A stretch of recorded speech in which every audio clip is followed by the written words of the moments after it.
know. I want to go over a few things with you, like some of the things I've tried this year. I tried a challenge. I hosted one webinar, just the one. I've hosted plenty of live streams, as you know.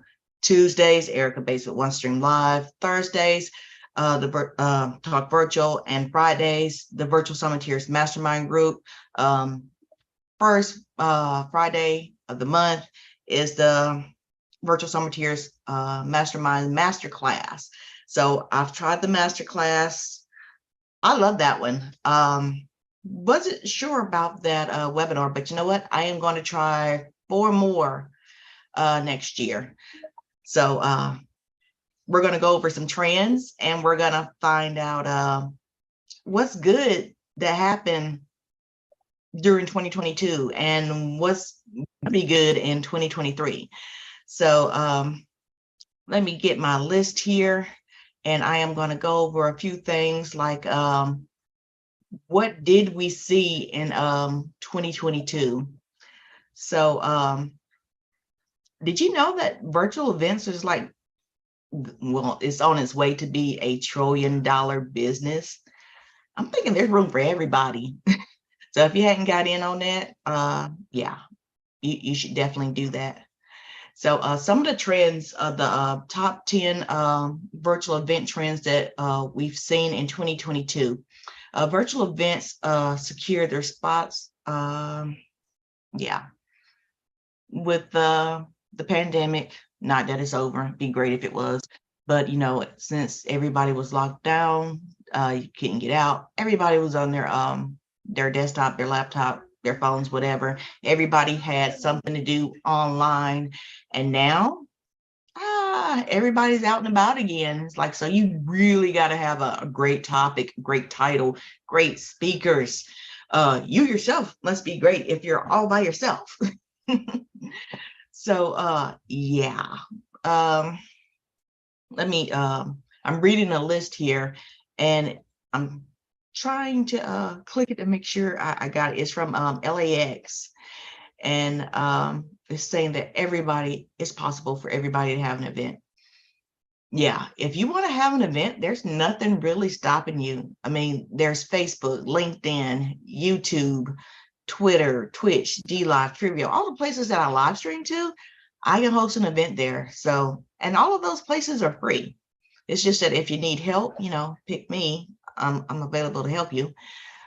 But you gotta put yourself out there. Okay, so yeah, I'm looking at this list, and it seems like it's pretty lame, and I'm sad about that, because you know, it was at the top of Google. And it wasn't an ad. It wasn't an ad. Yeah, but you know what? I really like the people also ask. So when you're looking for trends in Google, it's best to go to the place where it says people also ask. So you know what? I am not sharing my screen. Let me share that with you so you can see my research that I am looking at here. Okay, so I'm here. What are the latest trends in event industry? What are some of the future trends we will see in future in live events? How do you attract attendees to virtual events? What are the opportunities for virtual events? And I want to talk about trends. I had picked some out already. This is what I was trying to read to you, but I think I clicked on the wrong thing. So bringing back more immersive events. And this one was talking about AR, augmented reality, like the metaverse. So if you've heard anything about the metaverse, if you've ever tried it, I tried it one time with a demo from AirMeet, and it was just all right. Oh no, I tried it another time with a shout out to Zakia Ringo, who showed me her area in the metaverse, which was really nice. Yeah, so I'm thinking it would be a great place to host parties, have your own club, whatever. So yeah. Oh, and I am looking at event group or AMP event group. Let's see, bring back more immersive experiences. And I just told you my 2 cents about that. That is like the metaverse or any other AR, augmented reality. Okay, a shift from money making to marketing. Okay, I love marketing, addicted to marketing. I think marketing is cause and effect. So if I say something, this will happen. And I love that about marketing. And a lot of this is top of the funnel. You have a free event, you have your sponsors. Hopefully, your sponsors will be attracted to your audience. Hopefully, your audience will be attracted to your sponsors. And that's what this is. You can read more about this on the AMP event group website, but I'm just giving you my 2 cents on this smaller event with a larger return on investment. And my 2 cents is you have a webinar, you have a small live event, and it costs to get in. Let's say $47 and $97. Let's say an early bird ticket would be $47 and a VIP ticket will be $97. And you will have a high ticket upsell, $10,000. And yes, that's a big jump from $47 to $10,000. But you know what? It's okay to have a course in there if you wanted to. That event could lead to a course. That event could lead to a VIP day. That event could lead to like some VIP planning. But in your profit pyramid, your value ladder, whatever you want to call it, let it go up, up, up, up. Okay. Started from the bottom, now we're here. Yeah, that's where we want to be. Okay, so focus on creativity and lighting. I finally got some lights, but I'm going to do it one better. But you're going to have to wait till after January to see it, because I am really thinking about taking down this virtual background and letting you see an actual space. So I'm doing pretty good without my halo around here, unless I move my hands like really fast. But yeah, lighting, creativity, oh, and overlays. So I know I'm in Zoom right now, but as you know, hopefully you know me, I am a big fan of OneStream Live. And with OneStream Live Studio, there is overlays, like overlays galore. There are banners galore. There are many backgrounds that you can add in yourself. Yes. So I am going to try to make it a point to use that more often. I started with Zoom. I know Zoom. I don't know everything about it, but it's what I'm used to. And I've used OneStream Live for about, it will be 3 years in January. But I was only used to one thing in there, and they just added the studio. And I want to say they added the studio in like August, maybe October. It was sometime around there. It was fall. Let's say it was fall. And I am still learning, and they're still adding things. So I am still learning. Okay, so continue to plan for hybrid events. How many of you want to host an in-person live event? Okay, yeah, I actually do. I actually wrote out 4 that I wanted to host, like for every quarter of 2023. And I want to have them outside. And yeah, that's all I got so far. I have the name. I don't have any venues. I just know that I want to have the spaces outside, and I want to have activities outside. Okay, so oh, hybrid. I am not reading any of this at all. I'm telling you the bullet points. I'm giving you my 2 cents on these bullet points. So here's my idea for a hybrid. Where is there a school, like an AV school or a videography school that's nearest to you? Seriously, ask your phone, where can you find those? Because you're going to go to that school. You're going to ask those teachers for their best, their favorite, and who's trying the hardest. And you're going to ask those people, those students, would they come work for you? Tell them that this is an internship. And it would be really nice if you paid those interns let's say $100, but let's say you pay those interns because it's the right thing to do when people are working for you, you pay them. Okay, so when you have your in-person event, you have those 3 filming. Oh yeah, you're gonna need an editor. But if you're filming right away, let's say the event, some of it's live, some of it is being recorded. So you can have some of it go out to your virtual attendees. Yay! And you can save some of it for later, your edited piece. So yeah, it makes a really good package. Let's say if you're at an event and you know that there's going to be a recording of that event. Yeah, a lot of people buy that package. Okay, that was my 2 cents on hybrid events. Okay, so outdoor events will remain popular. I really believe that to be true. Here in South Carolina, here in upstate, Fall for Greenville is one of my favorite events. I didn't go. I haven't gone in the last 2 years because of COVID. And yeah, I was still scared. And I don't want COVID. But if someone took a video camera around and talked to the vendors of that event, I would have loved it. I would have loved seeing walking in the crowd or pretending that I was amongst the crowd because I saw it. And that would have been nice for someone to do. Maybe I could have did it, but yeah. Okay, so this was some of the trends that AMP Event Group has saw in 2022. And if you want to know what it actually said, because I didn't read it, I just read the highlights. I know that's terrible, but you could read it because it's a blog post. Okay, so my next one here is the you know what? I want to go back to Google. So let me go back to Google. Let's see. Well, this one, the one I just clicked on, it was the go to the top 5 webinars and virtual event trends to follow in 2023. So we just came from the past, and it's not the past because we still got what, another week.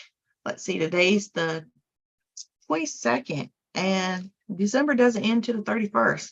So we got like another week, maybe a week and 2 days. Yeah. So top 5 webinars and virtual event trends to follow in 2023. And no, I'm not going to read this one either. I'm just going to read the highlights and put my own 2 cents in it because this is a blog post and blog posts are meant to be read.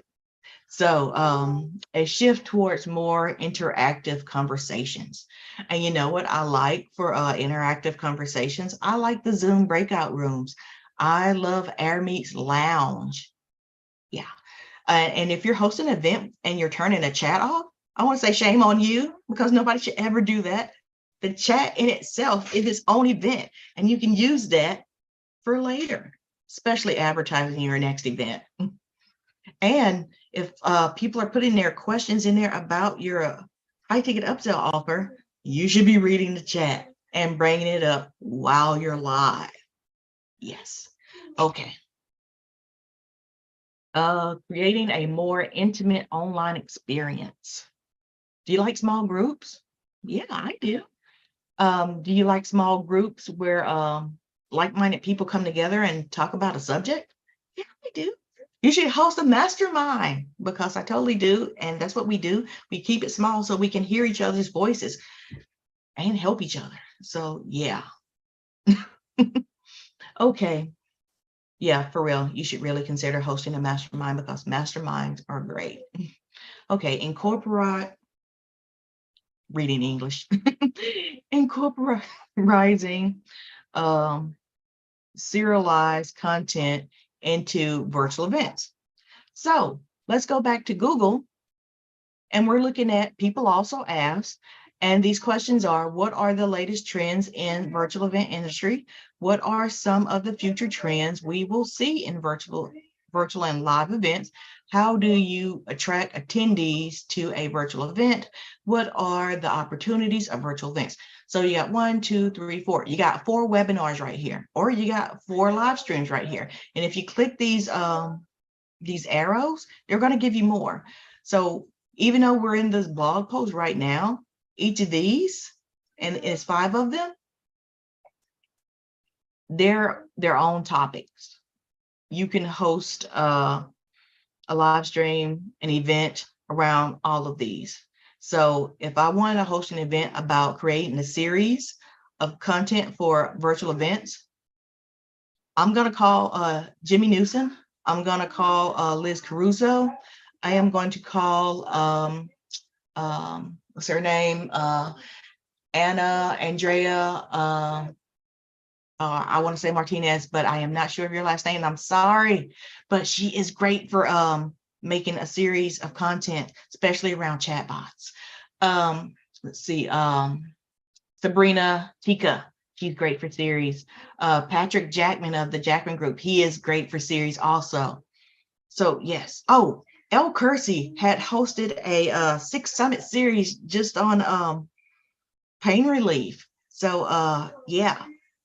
You can have like people come in one day, or you can have people come in and speak for like 25 minutes and call that an event.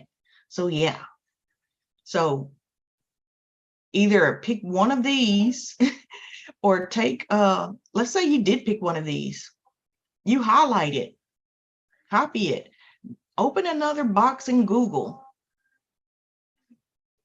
paste that in and see what comes up in this box. How do you make, of course, we're looking at people also ask, so how do you make virtual events more interactive? How do you spice up a virtual event? What are 2 of the top 4 reasons why companies typically hold virtual events? How do you create a virtual convention? So if you have all of these people you know who make series, see if they can talk on these topics. Why not? It doesn't hurt to ask. Worst thing that can happen, they say yes, and they expect you to put them on their stage, and you should do it because you should keep your word. Okay, so the next one, push for hyper-targeted events. So I'm hosting an event in January, the 19th and the 20th, about virtual event producers leveling up. All the speakers are going to talk on different topics about what can a virtual event producer, in their personal opinion, do to level up their business. So it's going to be getting your virtual event business together, pre-event, during the event, post-event, and event tech. Everyone has their own personal opinion about what a virtual event producer can do to level up. So the event's going to be held in AirMeet, and you can go from anywhere you want to, because there's going to be five sessions all running at the same time. Yes, that's called concurrent, but you get to choose. Nobody's stopping you from walking out of a room because you already know that information. If you already know about insurance and taxes, you don't need that one. If you already know about filling your seats for your event, you don't need to be there. If you don't need to know about Facebook's ads, you don't need to be there. You go where you need to be, because this is to help you move your virtual event business forward. Okay, so that is my idea of a push for hyper-targeted virtual events. And those are usually paid for. Those aren't usually top of the funnel. This is a very niche kind of thing. And if you don't believe me, you know what? You highlight it, you copy it, you open Google, take this one out, paste that in, enter, and you go to people also ask, how do you attract people to your events? How do you increase attendance in your virtual events? How do you increase audience engagement in a virtual event? How do you create excitement for a virtual event? These are your topics. Oh, and also, let's say you have a live series that you do weekly, every Thursday at 10 a.m. Eastern time. You could see your calendar for January, see what's coming up, and base your topics around that. Let's see, there's New Year's Day, there's Martin Luther King Jr. Day, and there is Chinese New Year. So you can have topics all around there. They could be added to your to a segment of your show that you're already doing. Just throw that in there, and you know what? It counts for SEO. Okay, so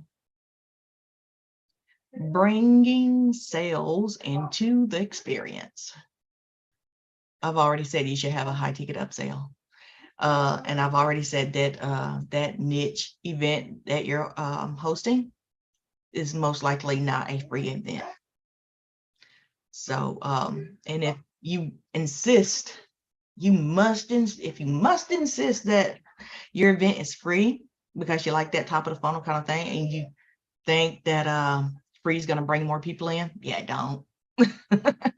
But anyway, if you must, have a sponsor. Tell your sponsor that you and them have the same audience. Hopefully that's true. Please let that be true. Tell your speakers that you and them have the same audience, and let that be true. Only do an event with people who will have a target audience that you're interested in, and that they're interested in, and your audience is interested in them. What's an event if your audience don't like your speakers, don't care for your sponsors? Would they ever say, hey, I want to hang out with you again because you host great events? Yeah, nah. Nah. So that was my 2 cents on interpreting blog posts by reading their headlines. I hope you got something out of it. I hope you saw how I use Google to do my research for my topics, my own events. But let me know if you want to host a cohort, because I'm really seriously thinking about hosting a cohort. Let's see, I attended, what's it called? It's called Hey Summit's cohort for learning how to use their platform. And I really thought it was a good training, live training. I want to say it was in person, but you know, I'm sitting here at my desktop and or on my phone most of the time. And I had a great time with that cohort. So I want to host a cohort this year, not this year, sorry, 2023, live, teaching you my content on Max, what I use to put content on Max, how I take a live stream, get the audio, get the transcripts, and make them into other things like blog posts, ebooks, infographics, and how I distribute them throughout the internet. Because putting your content on Max is great for branding. What's branding? Branding is your reputation. What's your reputation? It's the things you put out into the world that represents you. So yeah, I think content on Max, a distribution and repurposing strategy, would be good for fellow virtual event producers, fellow virtual event organizers. Would be a nice thing to learn, because it will be a very nice upsell for your clients. Oh, and I want to say shout out to Toya Glenn, who's watching live. I appreciate that. Thank you for being here with me live. And let's see what else. I want to host four live webinars. Like I said, I've hosted one this year, and I did it via AirMeet, and I was talking about the partnership program with OneStream Live. So it's something that I use. It's something that I talk about often, and I'm not sure if it went well, but a lot of people did join the partnership program, so yay for that.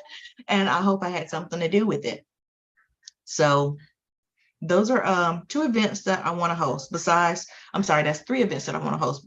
The virtual event producers leveling up in January, the 4 webinars. I have my titles, but I don't want to tell you yet. And let's see, I haven't thought of a series yet, but those webinars, I'm going to say that would count as a series because it's going to be 4 of them. I have thought of doing short infomercials about virtual event producers and things we can do to level up their business. And they would be very short, mostly probably about how to use tech, because I love virtual event tech. Why have an event if you're not going to use automation? Okay, so I'm going to let you go, but I want to tell you that Chandler Thomas is going to be here with us next Thursday, 10 a.m. Eastern, and he's going to talk to us about how he hosts events and how he helped others host events. Okay, so I am going to talk to you guys next Thursday, unless you want to hang out with me on the Virtual Summiteers Mastermind group. Hit me up, let me know, and first time's always free.